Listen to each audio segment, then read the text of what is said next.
¿Te has preguntado alguna vez si el color de las nubes define tu destino? ¿Acaso trabajas en un hospital? La maldición de Clemente. Aida llegó en la madrugada ese día a su sala del hospital. Esta estaba cerrada porque al ser una de las salas más viejas, no tenía la capacidad de conectar ventiladores mecánicos para pacientes graves de COVID-19. Por lo tanto, esa sala se convirtió en bodega. Ella solía cambiarse en ella para de ahí desplazarse a la terapia intensiva COVID. Quitó el candado mientras observaba un cielo ennegrecido. Una lluvia tenue caía, hacía viento. Recordó que su abuela decía que las nubes negras en el cielo no eran una casualidad. Auguraban malas rachas y muerte a quien las observaba.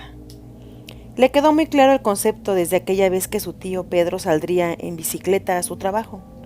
Ella tenía 6 años. Pedro observó el cielo y le comentó a su sobrina que las nubes estaban negras. Ella volteó y no notó que las nubes fueran negras, como él las percibía, sino grises. Abrió sus grandes ojos tratando de encontrar un matiz negro, el cual no vio. No dijo nada y observó a su tío irse en su Venoto de carreras, que no tenía mucho que había adquirido con grandes esfuerzos. Amaba el ciclismo, así que todos los días se iba a su trabajo en ella. Hasta que ese día la llamaron por la tarde para decirle que él había perecido en una carambola provocada por un tráiler. Poco quedó de él y eso fue lo que velaron. Fue cuando en verdad Aida vio el cielo negro, mordaz y agresivo. El entierro con el mismo escenario, una fuerte lluvia que poco les dejaba llorar por el impetuoso viento. Aida recuerda que el frío le calaba los huesos, que no podía respirar, de la misma tristeza. El sonido del candado al caer la distrajo de sus recuerdos.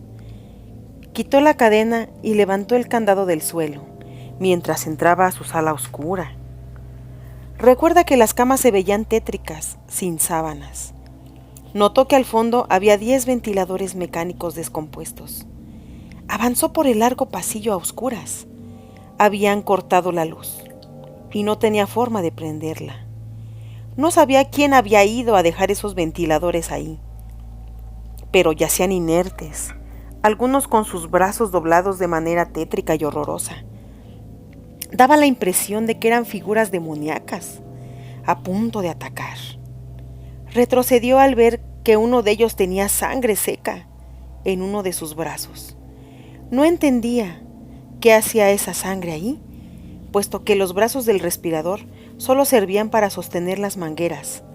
Ella nunca fue creyente de las fuerzas sobrenaturales, pero al darse la vuelta para llamar al área de mantenimiento e indagar sobre quién había llevado sus aparatos ahí, sin avisarle, no pudo evitar voltear por la sensación de que los aparatos se le venían encima. Caminó apresurada con una ligera taquicardia, sin saber por qué se sentía perturbada. Marcó a la extensión de mantenimiento.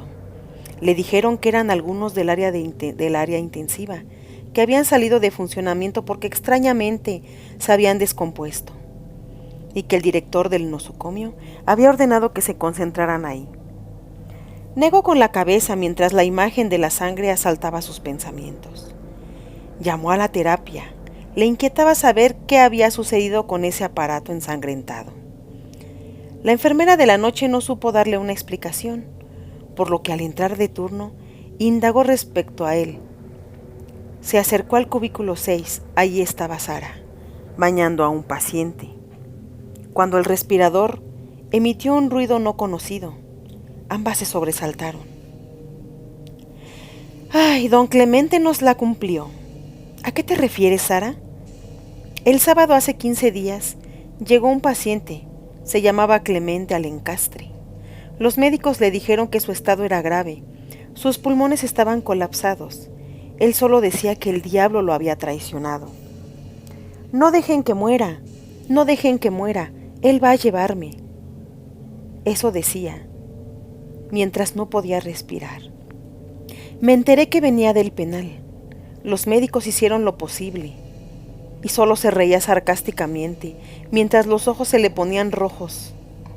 Decía que él no dejaría que lo salvaran. No sabíamos a quién se refería.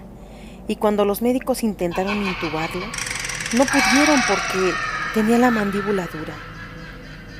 Hasta que fue sedado. Al colocarle el ventilador, parecía que se había desprogramado. Los parámetros subían y bajaban, se cambiaban solos y emitía ruidos raros que los técnicos no supieron interpretar. Al cambiarle el ventilador, tuvo una hemorragia y se nos fue. La sangre quedó esparcida por todos lados. Aida tuvo la sensación de que se desmayaría. Había ido a parar a su sala y esa sangre seguro era de ese paciente. Sara continuó el relato. Se arrancó el tubo de la garganta y dijo, nadie podrá salvarse. Mientras se reía y sus signos vitales iban bajando y se fue. De ahí todos los ventiladores han tenido fallas, uno tras otro. Los han mandado al almacén porque, estando apagados, se prendían y se desprogramaban. Decían los técnicos que tenía un cortocircuito. Aida tuvo náuseas. Todo el turno regresó. Y fue a cambiarse a su sala. Ni por error volteó a ver los aparatos y salió a prisa. La mañana siguiente el cielo volvía a lucir negro. No era gris como en su infancia. Era realmente negro. Llovía aparatosamente. Parecía que las gotas querían entrar por los cristales. Llegó y subió las escaleras hasta el tercer piso, mientras abría su candado para introducirse a la oscura sala. Avanzó nerviosa, sin voltear hacia el fondo. Se uniformaría lo más rápido posible y saldría velozmente a la terapia intensiva para un turno más. Llamó a la terapia y Sara le comentaba que todas las enfermeras y los médicos se habían sentido mal y que el turno estaría imposible, que habían muerto 5 pacientes que ya estaban mejorando. Aida le preguntó que si ella no se sentía mal y le dijo que no, que se sentía maravillosamente. Se estresó mientras un ruido la sobresaltaba.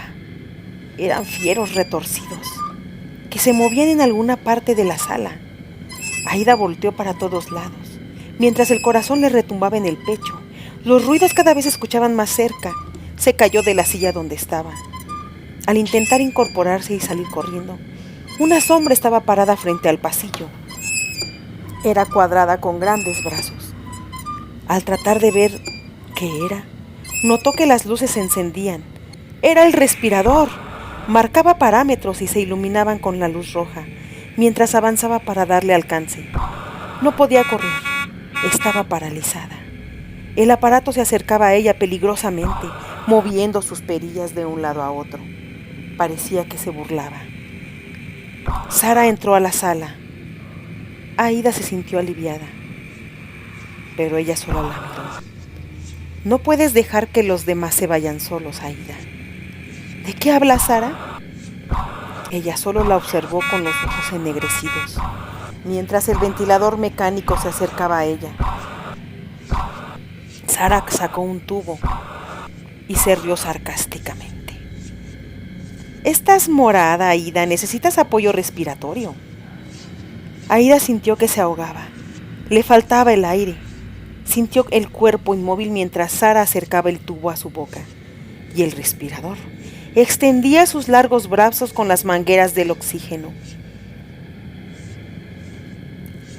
La encontraron tirada 2 días después, al lado de los ventiladores. La autopsia reveló una insuficiencia respiratoria. Y eso decía su certificado de defunción. Sara se fue del hospital sin decir adiós.